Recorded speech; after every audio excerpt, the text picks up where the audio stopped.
اس کا جو ہے یہ بہت بڑے پیمانے پہ بولی بھی جاتی ہے پاکستان میں بھی. اچھا یہ صرف پاکستان میں ہی نہیں بولی جاتی، پارٹیشن کے بعد چونکہ پہلے یہ سویلائزیشن انڈس سویلائزیشن تھی، یہ پورا خطہ جو ہے آپ ہندوستان کو ملا لیں، آپ پاکستان کو ملا لیں، آپ آسام ہے، بنگلہ دیش ہے، ٹھیک ہے، اور یہ پورا ایک خطہ ہوا کرتا تھا، اور اس میں ایک تہذیب جو ہے وہ پروان چڑھی تھی، وہ ہے انڈس سویلائزیشن، وادی سندھ کی تہذیب. اچھا اس کو وادی سندھ کی تہذیب اس لیے کہا جاتا ہے کہ اس کا مرکز جو تھا، چونکہ یہ پوری ایک ہی سندھ کہلاتا تھا، اس تہذیب کا پروان چڑھنے والا مرکز جو تھا وہ دریائے سندھ تھا.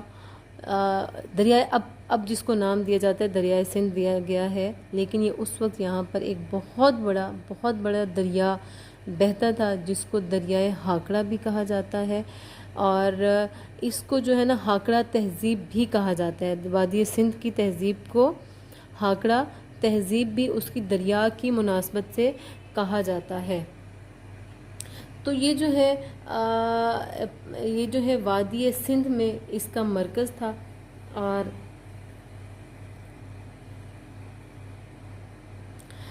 مرکز تھا. اچھا وادی سندھ میں بھی اس کا وہ مقام، چونکہ اس تہذیب کا مرکز، اس تہذیب کا جو آپ کہیں دارالخلافہ جو ہے وہ ملتان ہوا کرتا تھا، ٹھیک ہے.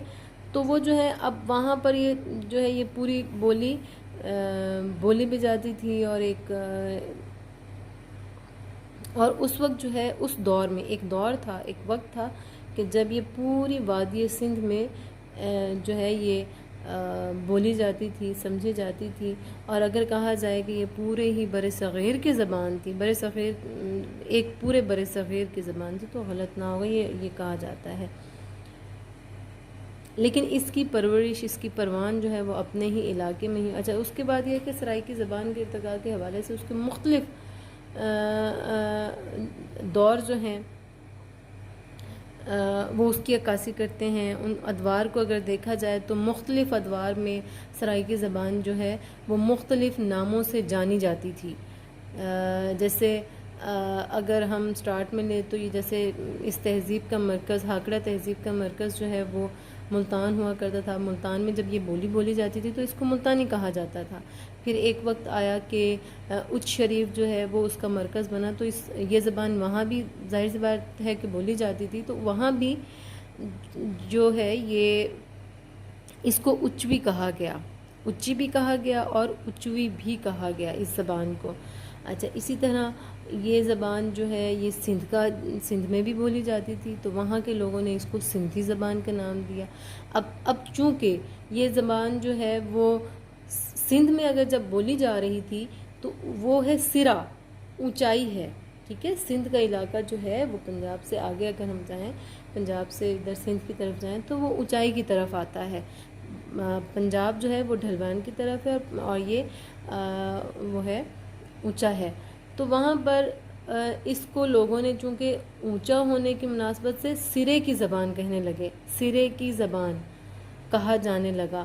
چونکہ یہ اونچا ہے، اونچائی پر ہے، تو اس کو سرے کی زبان کہا جانے لگا. اچھا آہستہ آہستہ یہ جو ہے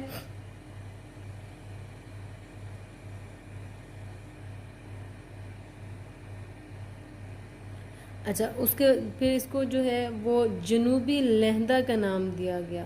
جنوبی لہندہ یہ ہمارا علاقہ جو ہے چونکہ وہ ڈھلوان ہے، اور اس کے ڈھلوان میں ہونے کی وجہ سے اس کو گریئر سر نے ویسے یہ نام دیا، جنوبی لہندہ کا نام دیا ہے. وہ کہتے ہیں کہ یہ زبان جو ہے مختلف وقت میں مختلف علاقوں میں یہ جو ہے یہ مختلف ناموں سے موسوم ہوئی، مختلف نام اس کو دیے گئے. اگر ہم یہ دیکھیں کہ ڈیرہ غازی خان کی زبان کے حوالے سے اگر ہم اس کو دیکھیں تو وہاں اس کو ڈیرے والی کہا جاتا ہے.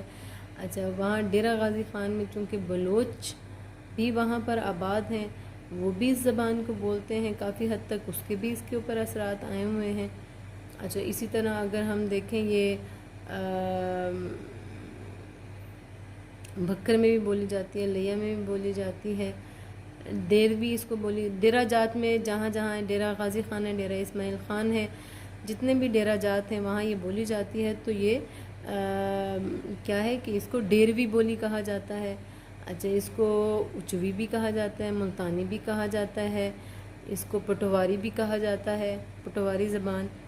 اچھا، اگر ہم ہندوستان کے علاقے میں دیکھیں، ہندوستان کی طرف، تو وہاں پر چونکہ یہ بارڈر لگ رہا ہے، ہمارا جو صحرا ہے راجستھان صحرا، اور ہمارا روہی والا تھل والا جو علاقہ ہے یہ